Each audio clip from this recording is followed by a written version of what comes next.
এই পাতিলটা দিছে, দেখেন ছোট্ট একটা পাতিল দিছে, এক গেটটি কাপড় চুপুর দিয়া। আর এইদিকে আমার জান পাখি কত কিছু করছে দেখছেন নি। এই যে আবার বেবিরে ললিপপও দিছে খাইতে, দেখছেন আমার জান পাখি। আর এইদিকে এই যে জুতাও আছে, আবার ডিমও আছে। রান্না করবো, এখনো টেনশনে আছি, টেনশন করে এখনো পাই না যে কি রান্না করার ব্যবস্থা হচ্ছে। এগুলো ফ্রিজে ছিল ফুলকপি, এই ফুলকপি দিয়া খাওয়া দাওয়া করে তারপরে হচ্ছে রান্না বাড়া। এক গাঁটটি কাপড় চুপুর দিয়া এই যে এই পাতিলটা দিছে, দেখেন ছোট্ট একটা পাতিল দিছে, এক গাঁটটি কাপড় চুপুর দিয়া। আর এইদিকে আমার জান পাখি কত কিছু করছে দেখছেন নি। এই যে আবার বেবিরে ললিপপও দিছে খাইতে, দেখছেন আমার জান পাখি। এইদিকে আইসা দেখি এই যে ডাইনিং টেবিলের উপরে খাবার দাবার থাকে। আর এইদিকে এই যে জুতাও আছে, আবার ডিমও আছে। আজকে শুধু ডিম নিয়ে আসা হয়েছে। আজকে কি রান্না করবো এখনো টেনশনে আছি, টেনশন করে এখনো পাই না যে কি রান্না করবো। দেখি কি রান্না করা যায়। জুতোটা আমার আম্মা জানে নিয়ে গেছি গা। হ্যাঁ জুতো হ্যাঁ নিয়ে গেছে, হ্যাঁ জুতো খুবই পছন্দ করে। আরেক জোড়া টাইনা টুইনা সিরালাইছে, এজন্য এই জোড়া মানে একটু সরে সরে রাখি যে ওই যেন না দেখে। এখন দেখে লাইছে, এখন নিয়ে দৌড় দিছে। নতুন জুতা টাইনা সিরালাইছে। বাচ্চারা এরকমই, মানে এটা সেটা ভাঙা ভাঙি, মানে ওরা দেখবো যে আর গভীরে কি আছে। এগুলোই বাচ্চাদের খেলা। এই ডিমগুলা এখন আমি ফ্রিজে রাখা দিব। রান্নার ব্যবস্থা অবশেষে করতে পারলাম। কি ব্যবস্থা করলাম দেখেন। এখানে এই যে বাচ্চার জন্য নুডলস বানাইছি, সাথে আমিও খাই নিব। এইটুকু খাইবো বাচ্চা আর এইটুকু খাবো আমি। আর এই যে পেঁয়াজ কুচি করে নিছি।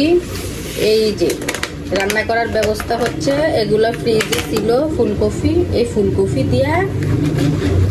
আর এই যে রুই মাছের পেটের খাড়ি ছিল, পেটের খাড়ি আর এই মাথা দিয়ে আলুও কেটে নিছি, ফুলকপির সাথে দিব।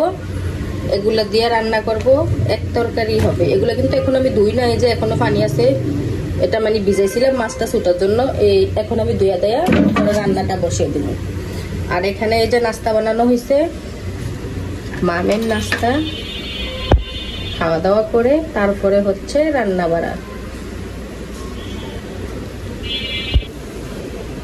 কি রান্না করবো টেনশন করতে করতে অবশেষে আমি রান্নাটা করেই নিলাম। এই যে দেখেন ফুলকপি দিয়া রুই মাছের পেটের খাড়ি, মাথা আর লেজ দিয়া।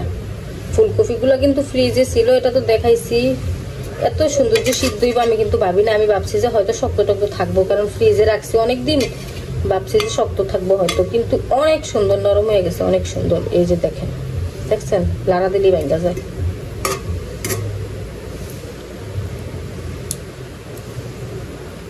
আর ফুলকপির স্বাদটাও ঠিক আগের মতোই আছে।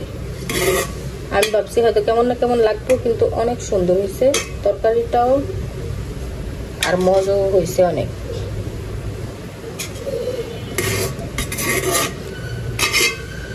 এক তরকারি রান্না করা হয়েছে। এই যে তরকারি একটাই, ভাবছি যে কেমন না কেমন হইব কে জানে। ফ্রিজে রাখছি, হয়তো বা ভালো হইতো না, শক্ত হইব, কিন্তু দেখি না মাশাআল্লাহ খুব সুন্দর হয়েছে আর নরমও হয়ে গেছে। অফ ক্যামেরা রান্নাটা করে নিছি। সবকিছু তো দেখানো সম্ভব হয় না আসলে। এক হাতে রান্না করি, এক হাতে ভিডিও করাটা কষ্ট করে হয়ে যায়, সেই জন্য অফ ক্যামেরায় আমি রান্নাটা করে নিছি। সবাই ভালো থাকবেন, সুস্থ থাকবেন। আল্লাহ হাফেজ।